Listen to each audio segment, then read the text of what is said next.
સ્વાતંત્ર્ય પર્વની ગાંધીનગરમાં પણ ઉજવણી કરવામાં આવી છે। ગૃહરાજ્યમંત્રી હર્ષ સંઘવીએ તિરંગો લહેરાવ્યો છે। ધ્વજવંદન બાદ ગૃહરાજ્યમંત્રીએ પરેડનું પણ કર્યું છે નિરીક્ષણ। ગૃહરાજ્યમંત્રી હર્ષ સંઘવીએ ઓપરેશન સિંદૂરનો કર્યો છે ઉલ્લેખ। મહત્વનું છે કે મુઠ્ઠીભર સિંદૂરની કિંમત ભારતે દુનિયાને સમજાવી દીધી। ભાઈચારા સાથે દેશ આગળ વધી રહ્યો છે।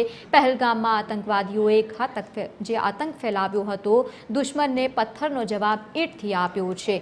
ઓપરેશન સિંદૂરે ભારતની તાકાતનો પરચો બતાવ્યો છે। ગુજરાત આજે દેશનું સૌથી સુરક્ષિત રાજ્ય બન્યું છે। રાજ્યમાં 500 કરોડના ખર્ચે સાયબર ક્રાઇમ યુનિટ પણ ઊભું કરાશે। સાયબર ક્રાઇમમાં ગુનામાં સીધી મદદ કરશે આ યુનિટ। દિવ્યાંગો રમતવીરો માટે રાજ્યભરમાં ખાસ સુવિધા પણ ઊભી કરાઈ છે।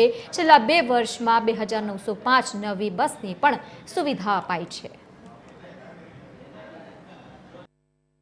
પૂર્ણ હુમલાનો જવાબ નાપાક આતંકવાદીઓને પ્રચંડ પ્રહાર કરીને જ આપશે અને આ પ્રચંડ પ્રહાર એટલે આપણું ઓપરેશન સિંદૂર। આપણી બહેન દીકરીઓનું સિંદૂર ભૂસવાનું દુઃસાહસ કરનારાઓને દફન કરીને માટી ભેગા કરવાનો નિર્ણય એટલે ઓપરેશન સિંદૂર। મા ભારતીની સામે ખોટી નજર કરનારાઓની આંખો કાયમ માટે નીચી નાખવાનું પરાક્રમ એટલે ઓપરેશન સિંદૂર। આપણી માતા બહેનોના ગળામાંથી મંગલસૂત્ર હટાવનારાઓને શ્વાસ કાયમ માટે બંધ કરી દેવાનું સાહસ એટલે ઓપરેશન સિંદૂર।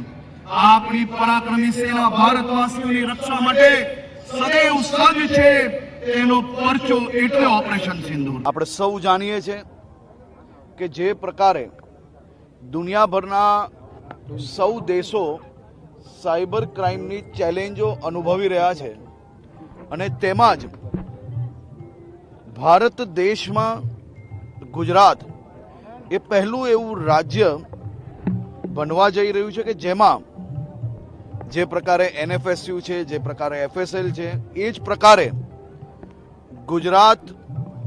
ગુજરાતના તમામ જિલ્લાઓને જે ફોરેન્સિક સાયન્સ યુનિવર્સિટી છે તે જ પ્રમાણે સાયબર ક્રાઇમ માટેનું સ્પેશિયલ યુનિટનું આખું આયોજન કરવામાં આવશે, જેમાં 500 કરોડ રૂપિયાનું બજેટ ફાળવવામાં આવ્યું છે, જેમાં ખૂબ જ સિનિયર અધિકારીઓથી લઈને એસપી સુધી તમામ લોકોની એક ટીમ જોડે ટેકનિકલ ટીમ બી એની અંદર અપોઇન્ટ કરવાનું નક્કી કરવામાં આવ્યું છે।